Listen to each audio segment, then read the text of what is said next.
Në Gjirokastër është zhvilluar një takim në kuadër të projektit Tur me qëllim zhvillimin e turizmit të qëndrueshëm dhe forcimin e ndikimit ekonomik që ky sektor mund të ketë në zonat me trashëgimi kulturore. Projekti përfshin bashkëpunimin mes Shqipërisë, Italisë dhe Malit të Zi me Gjirokastrën që shërben si një nga pikat kryesore të zbatimit.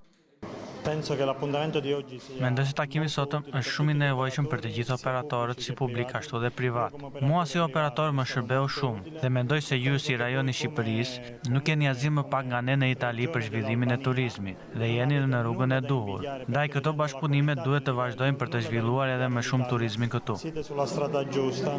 Drejtori i trashëgimisë kulturore në Gjirokastër, Arben Rexha, theksoi rëndësinë që ka ky projekt për qytetin, jo vetëm në aspektin turistik, por edhe për fuqizimin ekonomik të komunitetit lokal.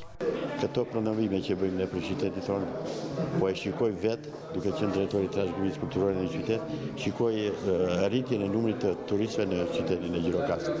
Sepse këto jo vetëm takimet, por ne kemi bërë një punë jashtëzakonshme me simotra tona në gjitha vendet ballkanike evropiane, pse jo edhe në botë.